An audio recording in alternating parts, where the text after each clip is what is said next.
It was a warm Saturday in May, and the neighborhood of Elmswood was buzzing with children's laughter and the high-pitched bounce of pop music over cheap plastic speakers.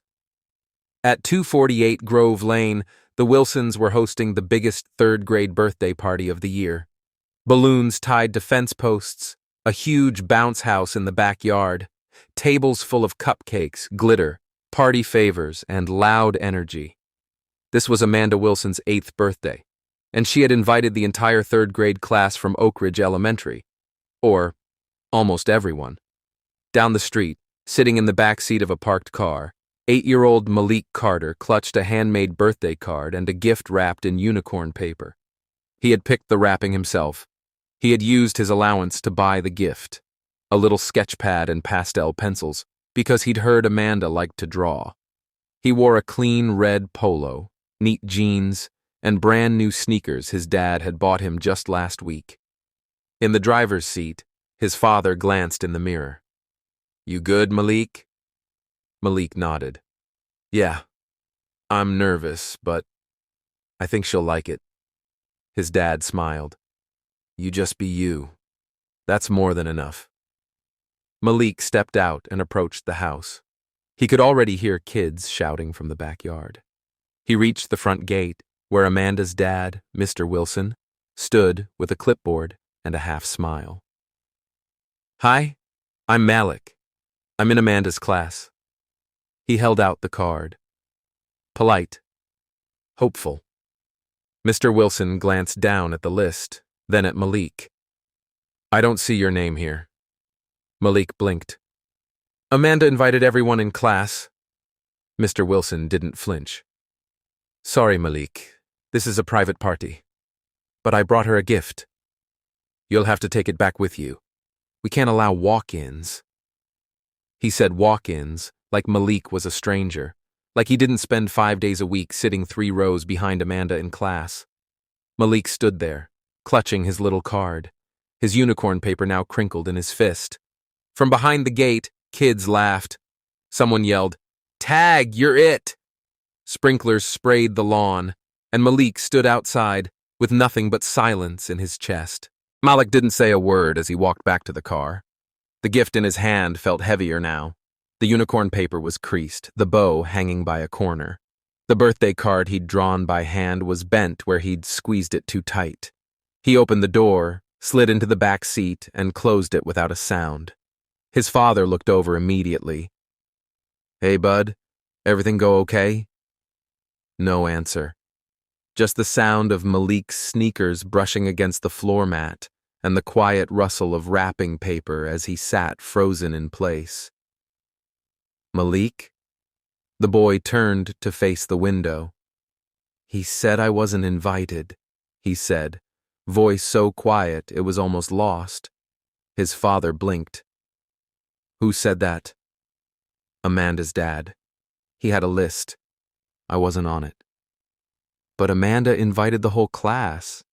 Guess not me." The air inside the car turned to glass.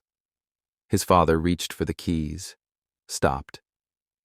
Instead, he unbuckled his seatbelt, stepped out of the car, walked around to Malik's side, and crouched beside the open door. "Look at me, son." Malik hesitated, then turned his tear-rimmed eyes toward him. "I need you to know something.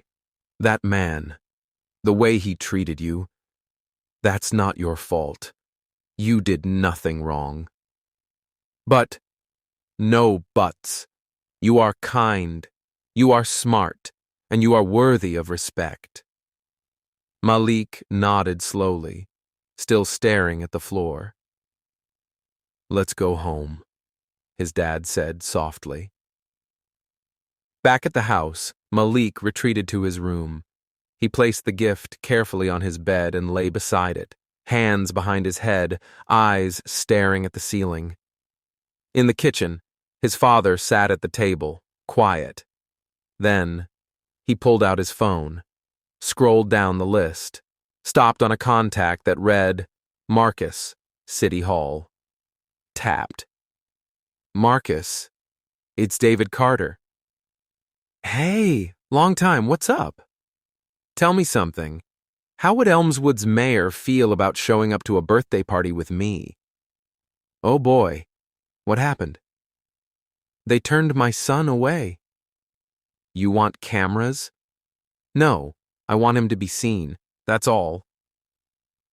3 hours later, just as the sun began to dip and the party wound down, a sleek black SUV pulled into the Wilsons' driveway. Lawn chairs scattered, popsicles half melted, music still playing faintly in the background. Amanda's dad was lounging with other parents, red cup in hand, when he noticed the unfamiliar car. Then two figures stepped out. David Carter, and next to him, Mayor Alan Reeds of the city of Elmswood. The crowd hushed. Mr. Wilson stood, suddenly stiff. Excuse me, this is a private event. We're not staying, the mayor said calmly. Just here to ask why you denied a child entry when he was invited by your daughter. What? Mr. Wilson looked confused. This gentleman here, David, is my policy advisor. He also runs the city's youth housing initiative, and more importantly, he's the father of a boy you turned away. Parents and guests were now openly watching. We weren't expecting everyone to show up, Mr. Wilson stammered. Amanda invited the whole class, the mayor replied. And somehow the only kid denied entry was the only black child in that classroom. That's not what this is. Then what is it? From the bounce house, Amanda slowly stepped forward. She looked at Malik, now standing quietly beside his dad. Their eyes met, and Amanda looked ashamed. I invited him, she said quietly. I even gave him a note. A note? The mayor asked. Yeah, Amanda said. He was supposed to be here. Her voice broke slightly. I wanted him here. Mr. Wilson blinked, caught off guard. Amanda, we talked about this. No, you said he'd make people uncomfortable, she snapped. The guests gasped. Even the other kids had gone quiet. Mayor Reeds turned to David. Well, looks like your son was more than welcome after all. David knelt beside Malik. Got that card still? Malik pulled the bent birthday card from his back pocket. Yup. Then let's deliver it properly. And with that, the two of them walked calmly through the open gate. This time, no one stood in their way. The moment Malik stepped through the gate, the energy shifted.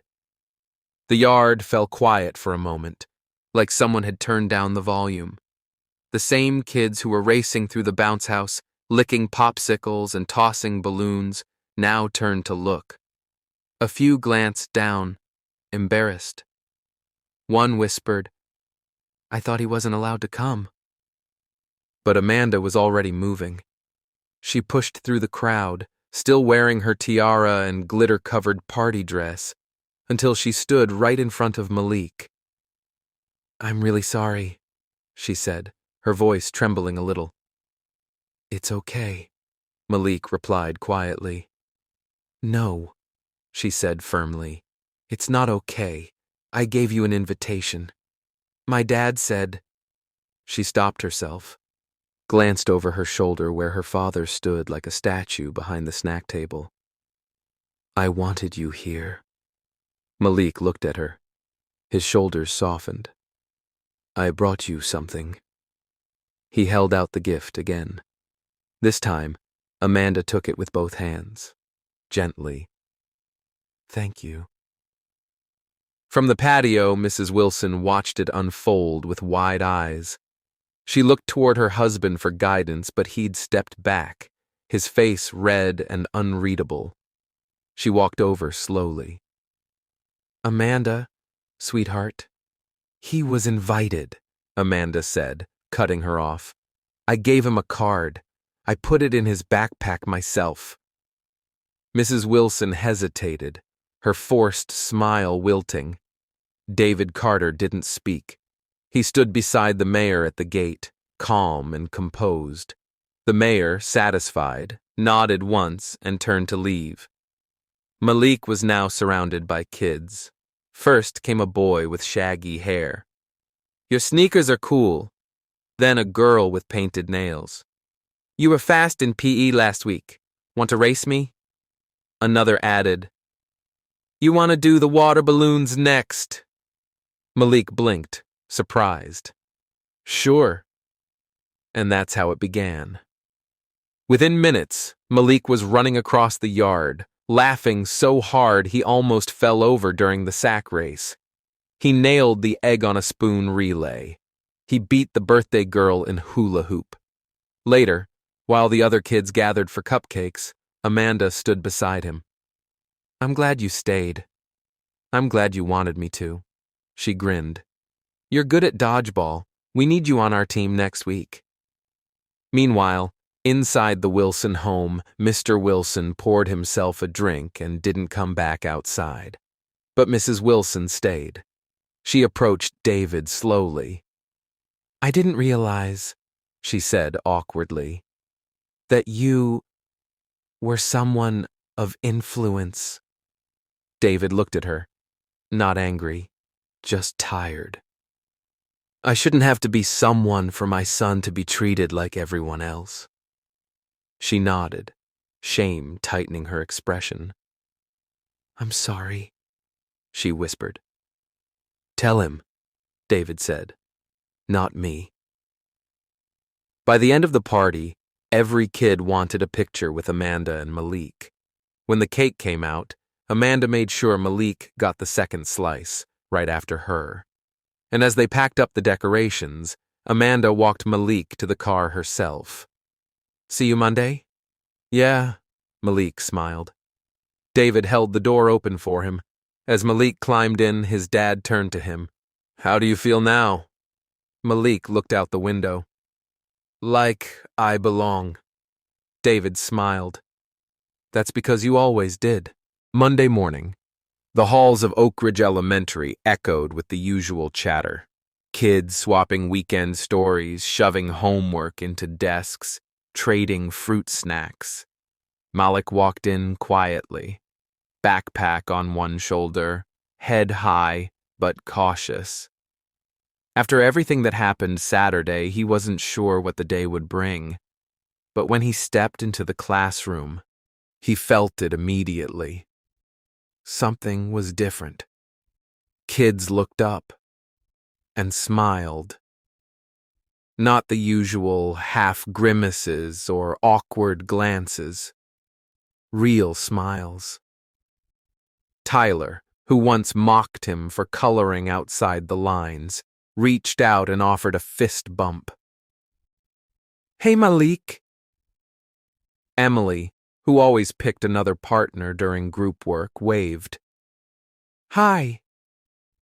And Amanda? She stood up from her seat, walked right over to him. "Want to sit with me?" Malik blinked, then nodded. "Sure." She grinned and pulled out a chair. At recess, they sat under the big tree. Amanda pulled out her notebook. "Want to draw together?" "Okay." He sketched a dragon. She drew a castle. By the end, they'd started building a whole fantasy world together, one page at a time. At lunch, Malik usually sat alone. That day, kids made room for him. They asked about his favorite cartoons, his drawings, even what his dad did for work. Malik didn't talk much, but his smile never faded. That night at home, his dad leaned in the doorway of his room. Malik was sketching again. He'd flattened out the unicorn gift wrap and used it as a canvas. "Looks good," David said. "Thanks," Malik replied. "I think I'll give it to Amanda." David sat beside him. "You handled that better than most adults I know."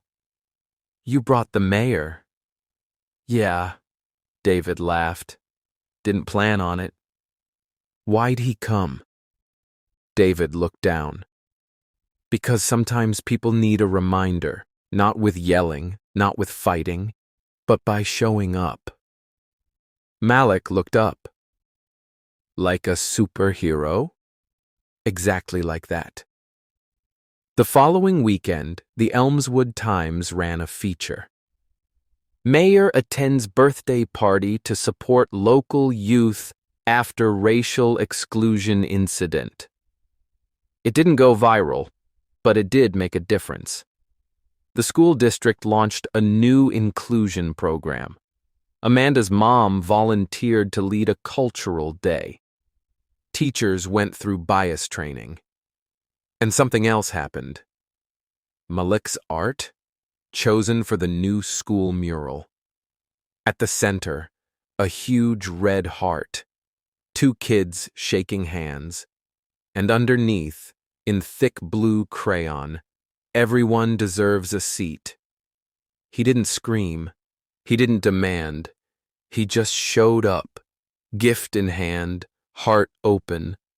And when someone tried to close the gate, his father stood beside him, not with anger, but with dignity, and reminded everyone what true respect looks like. Thank you for watching. If you want to get more that kind of stories, press like and check out our channel.